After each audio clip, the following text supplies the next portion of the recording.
everybody. Hope everybody out there's doing great. Got the beard growing back. Got lined up today. I'm all clean, ready to go. And y'all know what time it is. My name's James Gilbert, and this is the Work Hard People's Podcast. I hope everybody out there really and truly, I really hope everybody's doing well. I know things are crazy right now. Before we kick off here with Matt, I'll introduce him in just a minute. I do want to send out thoughts and prayers to the people that got injured yesterday. That's always tragic. And listen, people, I don't care what political affiliation you're with or what you're doing. There is no reason to be shooting people. What that tells me is you don't understand your talking points or how to have a conversation. Let's have conversations. Let's love each other. There were innocent bystanders that got hurt yesterday. Our thoughts go out to their families. I hate to see that.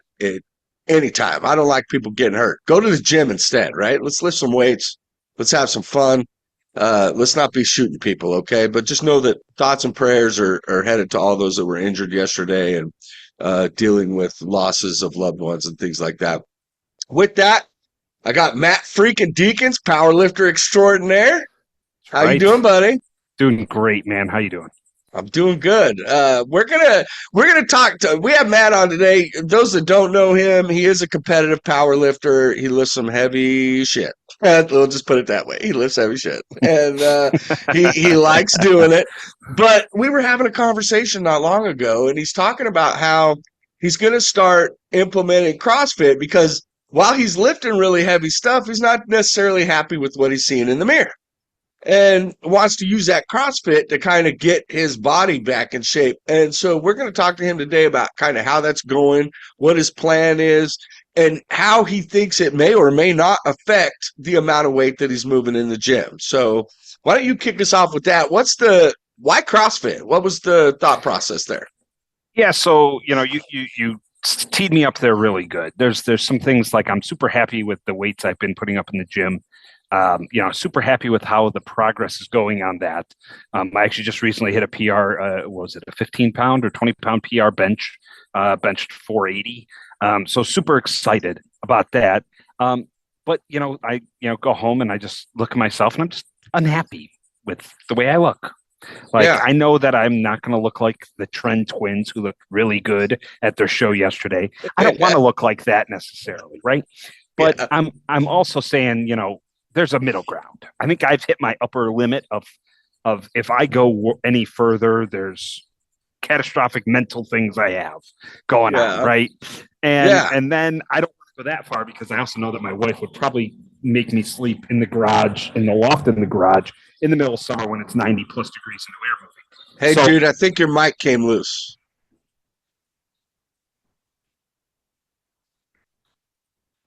How about now? Yeah, good. Okay. Yeah, you're getting animated. You got animated. Sorry. No, it's great, man. So in what you're doing, like I said, anybody follow his Instagram, Matt Freakin Deakins, because I'm telling you right now, he puts up some phenomenal numbers. It's cool to see. Get back to what you were talking about. You're like at that point where you're in the mirror and it's just messing with you. Yeah, it's just messing with me because I'm just unhappy with what I look like because I know where I have been. I know where I can be, and I'm just where I'm at now, and I'm just kind of like, eh. And I just don't like what I'm looking at, right? So, there's a point where, I've hit numbers in the 220 weight class that are recorded, and I, said to my wife, okay, it's time I go compete in 242, except for the fact that now I have to do a full-blown diet prep to hit 242. Yeah. That's where I've gotten. And, gotcha. and while I'm just enjoying life, we're having a great summer. There's just some things that I'm completely unhappy about. And me is one of them. And so, there's, I used to do CrossFit. I did CrossFit before I got into powerlifting. There were some things that I disliked about CrossFit and the reason I exited that space personally. And I know that I won't ever go back there because that was more, we'll call it quote unquote affiliate related with the gym I was at. Yeah. So I know that there's certain aspects that I can load into my program today that are CrossFit-y, quote unquote, that will definitely help me get better. I've set some goals for myself. Now I still want to keep pushing as much weight as I can, but also here's also a little thing, like the squat suit that I squat in is let's just say a little too tight, a little too uncomfortable. It's getting tight. No, man, Oh. I'm with you. We've talked about this before. I'm a volume trainer, and I Mhm, will use because of my injury and the fact that I can't do a lot of cardio or anything like mhm. that. I will use like literally junk volume. It's not doing a whole lot, but other than for the cardio aspect, right? Sure. The reps, the cardio. And that's how I get cardio in. But I've incorporated, and I've talked to you about this, I've incorporated a lot of some powerlifting back into my program. And Mhm. I sent you some pictures earlier, dude. Yeah. I'm hyper responding. I am freaking huge. I mean, I'm bouncing between 285, 290, which is the heaviest I've been in a Mhm. long, long time. But even in those pictures, I'll even post them. Even in those pictures, I still got veins in my shoulders. Like I don't look, I'm carrying a little weight around the midsection, but I don't look bad. Like I am wide, I am thick. And for me, I'm moving heavy weight. And what I've done is the first half of my workout is heavy. I go as heavy as I can in that 5 to 8 rep range. I just work to like a heavy set of 5 or 8, right? Mhm. And then the last half of the workout is volume, designed for that cardio, right? Right. So that I can get the best of both worlds. And I am like hyper responding. Mhm. I'm bigger than I have ever been. My lats, my V taper is wider than it has ever been. The thickness Yeah. from front to back. I mean, I feel fantastic. Mhm. I'm still struggling with recovery, dude. Gotcha. The heavy weight is still, I haven't figured out a good recovery cycle Mhm. yet, but I'm working on that. I'll get that figured out eventually. But Yeah, so there's also a couple things going on with me personally that I haven't told you outside of this oh, conversation prior. So, you know, the one thing that people always who get in these focused modes of competing sometimes put pushing weight first and health second, right? mhm. And there's times where it's like, especially if you're a big performance enhancing drug user, which, you know what, if you are, sweet, I'm all for you doing that because you're making that choice to affect your life in that way. But I know that back when I was using substances, my health kind of declined, came off, Mhm. started CrossFit. I got into a much healthier, I was healthy as a horse a couple years ago. I Yeah. also know today had some blood work done recently, and there's some things I need to address within the blood work. Yeah. And that is another reason why some of this CrossFit stuff I want to reincorporate. With that, I've set some goals with my wife and my brother-in-law and sister-in-law here because they are all they like to do running or biking more than lifting, Yeah. whereas I like to do lifting more than running or biking. Where like next year, I know I mentioned this to you that next year Memorial Day I'm going to do Murph. I haven't done Murph in 4 or 5 years, Good luck, and bro. I'm not doing and that. yeah, right. I haven't done it in 4 or 5 years because there's No no, way. for somebody who's not a cardio person, why would I do it? Who cares, right? Yeah. It doesn't matter, except for the fact that there's more to it than that if you understand the whole story and everything 100%. going behind that. But also, 100%. but also for me, it's like that is a good milestone. I struggle most with Mhm. my weight and with my happiness with myself if I don't have a date. To this Yeah. day, this calendar year, I still do not have a date. So that's why I'm kind of in this mode of the as I'm verbing it. And there's a lot of stuff with that, and everything goes personal here. If I don't have a date on the calendar, I can struggle with uh, self-sabotage. Mhm. I struggle because I can sit here and say I don't have a day on the calendar. You know what? I'll just take a week and eat better. Eat better. Yeah. What there's is no that? there's there's no context, there's no nothing behind that, right? There's no accountability behind that, right? and Yeah. so and so there's some things going on there that I am sabotaging myself in. And I think Mhm. that the progress that I haven't made since I've wanted to in June to now is because I want to do this on this date, but do I really have to do anything? No, not really. And I haven't really been committed, and therefore I'm completely throwing all the tomatoes in my own face Yeah. and getting any kind of traction. So No, yeah. you're dude, it's very important. Like goals are important. Having a deadline for something is a motivating factor. And I do the same thing, man. Like I'll be if I don't have anything that I'm shooting for or trying to accomplish, it's like, yeah, this cheeseburger today ain't gonna hurt me. Right. I mean, what's the point, right? And You know, I'm at I'll the have point 3 pieces of pizza instead of yeah, 6. yeah. And I'm at the point now where it's definitely time to pull some weight. Mhm. Um, but mentally, so anybody in this game, anybody that's into fitness, I don't care if you're CrossFit, running, whatever, we all have a little bit of body dysmorphia, Absolutely. right? I mean, there's like, and I'm seeing myself getting bigger and I'm loving it, right? Because I want to be this big, huge dude that, and so I'm loving getting bigger. And I see the weight coming on. I'm like, that's okay. I'm getting bigger. That's okay. I'm getting bigger. But I don't care, man. A 280-pound man is still a 280-pound man. I don't care if it's muscle or fat. Sure. And right now, most of mine is muscle, but still, it's not good on my heart. It's not good on other things. Now, my blood work still is good. I get blood work done 6 times a year. So with 3 different doctors, like for different things, right? Sure. I'm way on top of my blood work. Excuse me. And that's mainly because I have an autoimmune disease, right? So Gotcha. I have to stay on top of that because the autoimmune disease that I have, it's Hashimoto's, and what it does is it not only does it affect the thyroid, but it also affects hormones. So testosterone, cortisol, um, uh, all of it, right? It affects everything. So I get a lot of blood work done just to make sure that everything is good. And like my blood work is really good, which is surprising. The only side effect from carrying the extra weight is my blood pressure is a little elevated, which we Yeah. don't want that. So it is definitely time for me to do it. Right. And that's So actually the blood pressure thing. That's what actually got me to go and get my blood work done.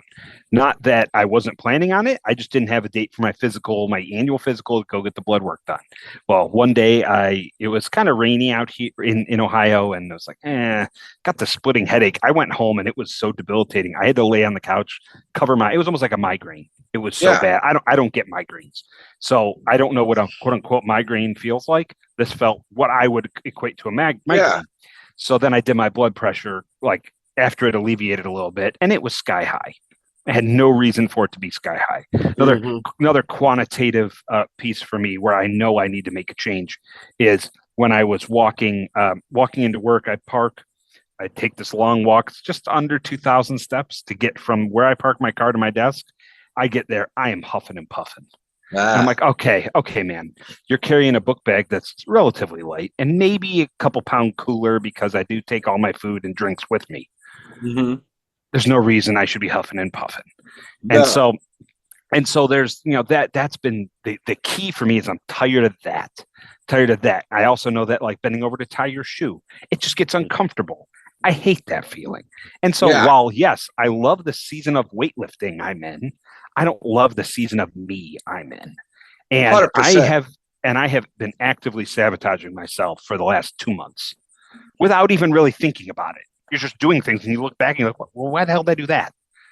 Oh, because it sounded good. Well, you don't have a date on the calendar. Your goals are way out there. So, I've spent some time here in fine Myrtle Beach this week writing down some goals, and I'm reading this book. I wish I remembered the name of the book. I think it's called Finish by John Acuff. It is Finish by John Acuff, where he talks at the very beginning about goal setting and how everybody fails goals because usually they're too big. I want to squat 1,000 pounds. Okay. Yeah, What are you currently squatting? 800. Well, how are you going to get to the 1,000? But first you got to hit 850, 900, 950, yeah, right? So take your goal and cut it in half. And then yeah, if you're sitting here and you realize that some things aren't going on, you have to evaluate everything. And if you have to cut it in half again, just to make progress, to keep your mind moving forward, instead of looking all the way out there and be like, damn, I didn't really even get anywhere. So it's very interesting that I'm reading this book and going through a goal setting period of my life yeah. because it's helped me realize that while the goals I want to have and do to make me feel better about me are probably the ones that need to be out in the parking lot, not Yeah, that I need don't to be know, dude. acted on.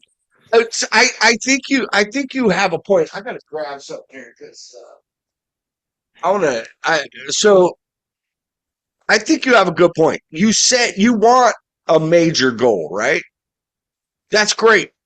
But then you need micro goals to get to the major Mhm. goal. But we have to set goals that are attainable with effort so that we continue to progress. Because I've said this many times, we talked about this last week. There's no such thing as status quo in anything. I don't care if it's weightlifting, relationships, I don't care what it is. There's no cruise control. You're either moving forward or you're moving backwards, one or the other. And we all do both at different times in our life. The key is we want to be moving forward more than we're moving backwards, because that's how we're attaining our goals. And when you talk about that, there's something. So there's a book by Mark Batterson. Anybody wants to get, I don't know if you can see that, but Mark Chase the Batterson. Glory. It's called Chase the Lion. Chase the Lion. Right? It's by Mark Batterson, and he had another book, but there's a quote in here, and I'm gonna pull it up real quick. I got it highlighted. It is right here. And it says, and this is why I think what you're saying is so poignant. It says, set God-sized goals, pursue God-given passions, go after a dream that is destined to fail without divine intervention. Right? And what does that do? What does that do? It's allowing you, and I don't care if you believe in God or not, if you set goals like that require outside help, you start striving for those things. And even if you don't achieve that goal, how far are you going to get? Mm-hmm. How much growth are you going to acquire by chasing that huge dream that is even unattainable? Maybe you never get there, but all the little goals that you set to get you there, right? Because you set that huge goal, right? 1,000 pounds. But what, like you said, what's the first goal? I'm squatting 800. So the first goal, let's get to 820. Okay, boom. Check that off the list. Let's get to 830. Check that off the list. Right? You got all these little micro goals. What kind of training do I need to do? What kind of eating do I need to do to get to where I need to be? Right. And we all have the ability to do that. Yeah. And the one key thing here is, like, this is where I'm at now. And I recognize that this week that while I have these goals that are way out there, and I've been paring them down to goals that I can accomplish in 2024, knowing we have 5.5 months left, right? What can I do this year? And I realized that the things I want to do this year require help. That's perfect. That's what I'm talking about. I can't do it all myself. I can, because here's the thing, and this is part of the self-sabotage, portion is I set a plan. Why that plan? This is just the plan I'm going with. Day 3, I can't get through day 3. Okay, well, we'll start over next week. Can't get through day 3. We'll start over the next week. Can't get through day 3. And then you look here 3 weeks, 4 weeks later, and you're in exactly the same spot you were when you started. You're not maybe worse, but you still haven't gotten anywhere. And what is a common denominator for this is refusing to ask for help because you think you got it. You think, oh yeah, I got it. Except for the fact that you're not even holding yourself accountable for anything. Yeah. I'm not holding myself accountable for anything outside of being demonstrative to myself for still being in the same spot I was 3 weeks ago. Yeah. So, and that's not getting anywhere. No. So kind of hitting in this season of life where it's very interesting and how it can be transferred to work. And you saying this about status quo, the first thing I thought of was, since I'm with my 7 and soon to be 10-year-old nephew and niece, the ridiculously catchy High School Musical song about sticking to the stuff you know and stick to the status quo. First thing that popped to my mind, horrible song, by the way. Great for kids, horrible for actually putting that into practice, because if you want to just sit there and spin your wheels and just keep being where you are, you know what? That is perfectly fine. But the only person to blame for being there is yourself. And that's where I'm at now. I'm putting a lot of blame on myself and carrying a lot of that weight because I have refused to ask for help. Yeah. Even for the smallest thing. Man. There's no growth. If you stick, like that song says, if you stick to the things you know, you stick to the status quo, where's the growth? Mm-hmm. Where's the knowledge? We need to be learning on a regular basis everything that we can, because it's going to make us better. We're going to grow. Things will become easier. That's why people say anytime you're learning new things, anytime if you're prideful and you ask for help, anytime that you do those things, right? You're uncomfortable. And that's why so many motivational speakers talk about you need to become comfortable or get comfortable with being uncomfortable. Mm-hmm. Because that is how you're going to grow and learn and get better at whatever you're doing, whether it's your job, your relationship. If you don't focus, if my wife and I just celebrated 30 years together, if we had not focused on each other and been dating, you think that was easy 30 years? Not all of it, right? There was Right. tough times. If we didn't focus on, like, if I didn't date my wife, we didn't do things together, even though we had kids and grandkids and all this crazy stuff, if we don't take time to focus on our relationship and each other and have some of those tough conversations of, listen, honey, sometimes you do this and it bothers me. Right. And then I have to be like, oh, I am so sorry. I will try to fix that. But if we don't have the tough conversation and How do she you know? doesn't have the courage to say, hey, you're doing this, if you're not working on that relationship, you're screwed. Right. You're screwed. Yep. And so, I've, even at work, have been very critical of myself. There should be there's signs out there that somebody had to, like, not quite slap me upside the face, slap me silly a little bit, because I'm sitting here saying, gosh, I'm due for a horrible mid-year review. Gosh, it's going to be terrible. I'm going to get, my ass reamed, etc. And he's like, no, you're probably not. You're just being way too hard on yourself because of X, Y, and Z. So you automatically, and I've come to the realization that since I'm like that with me personally at home, that's the reason I'm like that at work. Yeah. Because I expect crazy results, but I'm just like keep tripping myself, like on a jump rope, intentionally missing. For whatever reason, who knows? It's right? Like, if you expect greatness all the time, you're not always going to have greatness. So if you're one that thrives on attaining things and you fail, it hits home. Yes. And you think you could do better, right? Let me ask you this. Let's change tack a little bit. Yeah. Have you thought about how you're going to incorporate the CrossFit training into the strength training? Or are you just going to kind of abandon that a little bit? No, I have. I've thought about it. So I still have my standard lifting programs. And then at the end of each session, I will do some form of heart rate inducing movement or motive. It could be something as basic as a Tabata on a fan bike. It could be something as simple as pick a standard CrossFit rep scheme, like a 21-15-9, and pick 3 movements and work through it and just try to keep going. Once you get uncomfortable, keep going a little longer. Yeah. And just challenging myself to be a little better. Also, I'll add in some strongman stuff. So my goal is to do something every day. I know that sounds weird for recovery purposes, but something could also be a vested walk in the neighborhood. Yeah, which is great for recovery. Exactly. So right, because blood flow, getting to the muscles, loosening everything, it's great for recovery. And you're sweating. So in my neighborhood, I could get around and a long loop around in 45 minutes. I put my 20-pound vest on. I go for a walk. I feel like I've accomplished something when I'm done. So my thing is if I can't accomplish maybe the workout I wanted that day because of insert whatever reason I can't, the last thing I can do is go for a walk. Yeah. And there's no reason I can't go for a walk. And even if it's raining, put a raincoat on and go for a walk. To me, it's not that miss big. It. I miss it, dude. That was my favorite thing. When I was in the best shape of my life, that was my favorite thing to do.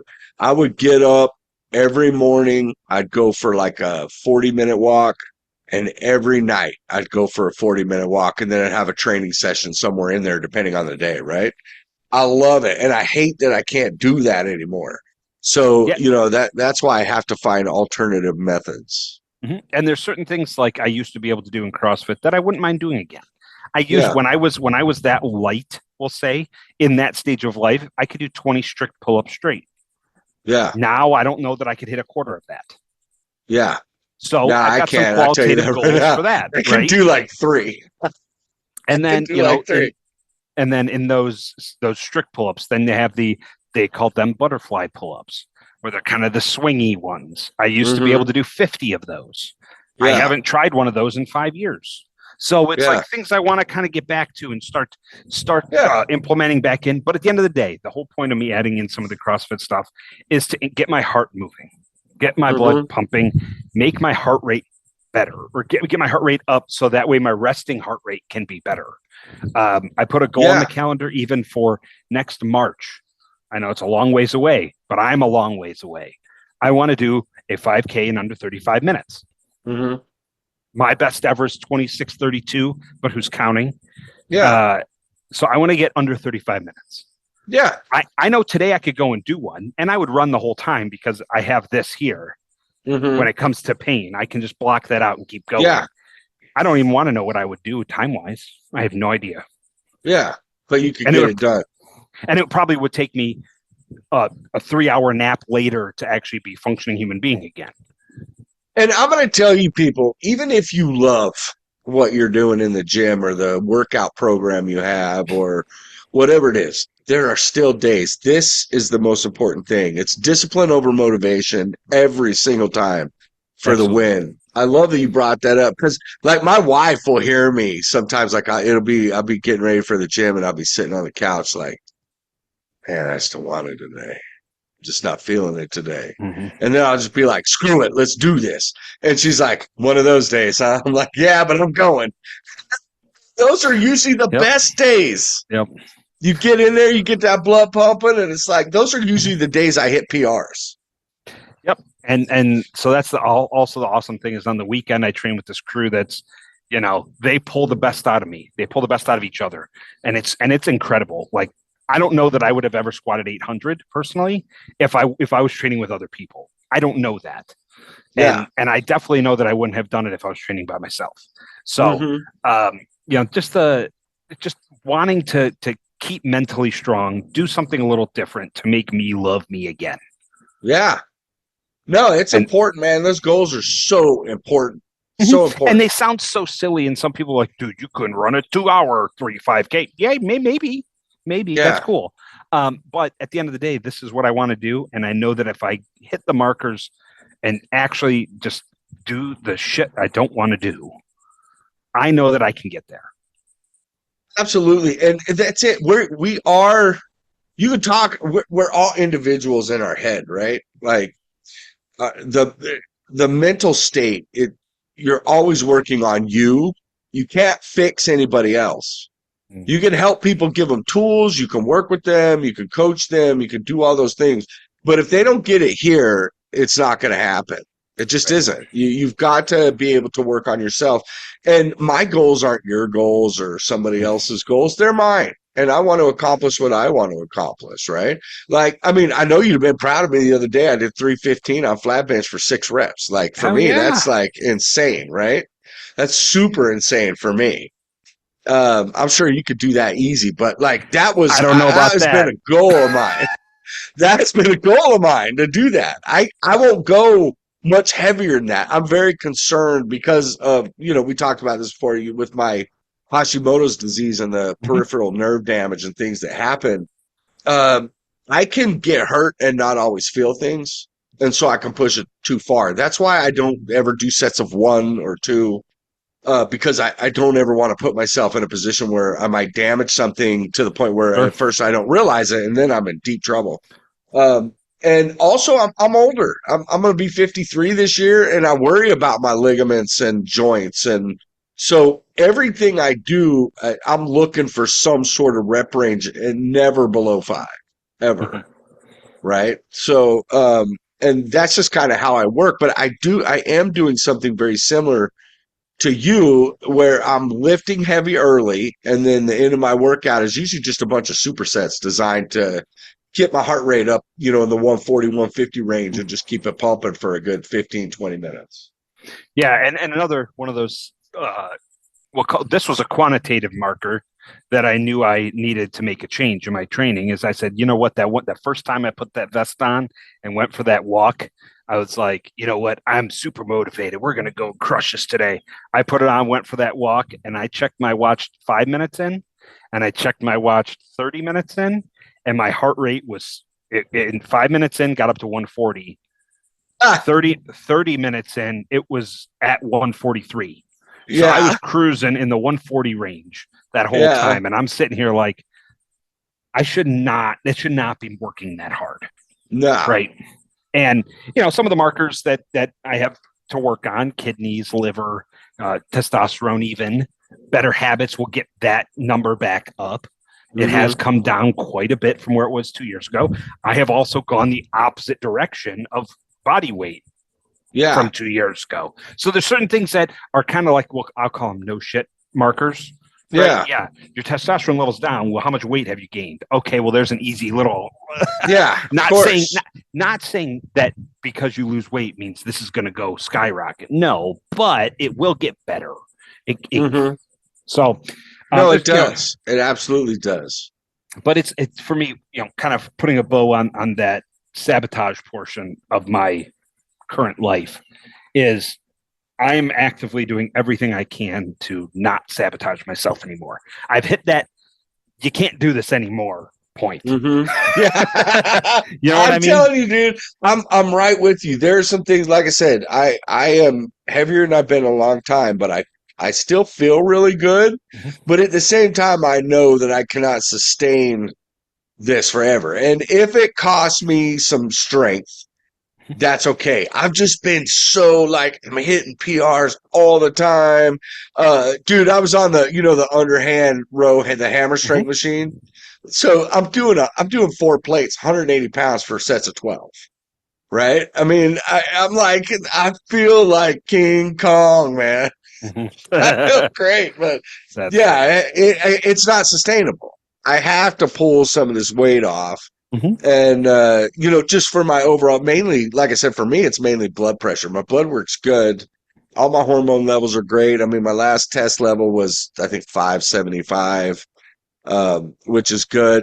I'll tell you a funny story. So um, I do take testosterone shots every Mhm. 8 days. Not a lot, 100 mgs every 8 days. Doctor And prescribed, right? yeah, from my urologist. It's part of Mhm. the disease, right? So the Hashimoto's has created a situation where, because it messes with hormones, not only does it just mess with thyroid, like it can create Mhm. hypogonadism, which for those that don't know, and I don't care because I'm an open book, but what it does is it shrinks your testicles Mhm. shrink.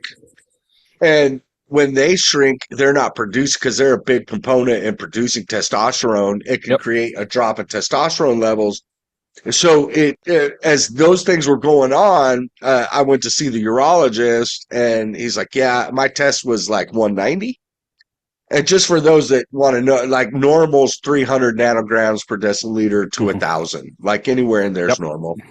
And so he put me on a dose, and it took us a while to figure it out. And at one point, had me taking 100 mgs every 6 days. And I went in after doing my blood work, and he goes, "How do you feel?" I'm like, I feel great. And he's like, yeah, he goes, you're riding at 880. That's why you feel great. Let's switch to 8 days. I'm like, okay, okay. And all the people out there that actually take PEDs that are doing this are like, wait, that's kind of low, man. I'm sitting at Oh, right. 1800, 2000. Yeah, totally different world. I just want to be normal, man. I just want to be Right. normal. But Yeah. but I have been riding for the past year at about 550, and I feel great. Everything works. Mhm. The libido's there. I recover. I eat food. I just, everything's normal. Right. So, and I love that. I love it. So, Yes, that's the biggest part of my, hitting the hard stop button is I want to get back to feeling good about me. and that's the And most important thing, dude. absolutely. And if that means that some of my strength may suffer a little bit and it may take me 6 months to, do another 800-pound squat, then so be it. But if I'm completely unhappy or Yeah. very unhappy with myself, then what's the point? What am I doing here? Right. Got to be able to look at the man in the mirror, right? Absolutely. Got to be able to look at the man in the mirror. Well, you are on vacation. We've had a great conversation, but I Yes, want we you to have. be able to enjoy time with your family by the poolside, just, out there looking all, power lifter extraordinary. But no, Oh, man, we love you. absolutely. You're a great dude. You work hard. You're an inspiration to many. The mental strength and courage that you have is phenomenal, and I greatly appreciate it. You got any last words you'd like to say before we get out of here? I would say the biggest thing is it's two things. One, be kind to everyone. Appreciate everyone's difference. Everyone is different, so appreciate them for who they are and be kind, and always ask for help when you need it. Bingo. That's good. And just to add on to that, so there's something I do almost every night before I go to bed, and I look myself in the mirror and I assess my day. Right? I assess my failures, my wins, and I congratulate myself for the wins. And I assess those failures in a way not to put myself down, but say, okay, this is what you did today where you failed. How can you make it better tomorrow? And I would encourage, like we're talking, look in the mirror, be happy with that person you see, because then you can go out, you'll be able to smile all the time, you'll be able to help others. So, you know what I like to say, y'all get out there and you work hard, peoples, and remember, don't forget to smile. Thanks so much for watching or listening. Remember, don't forget to like and subscribe. You can find us on Facebook at Work Hard Peoples LLC or Instagram at Work Hard Peoples LLC. You can also find us on our website at workhardpeoples.com. Have a great day or night. Don't forget to smile.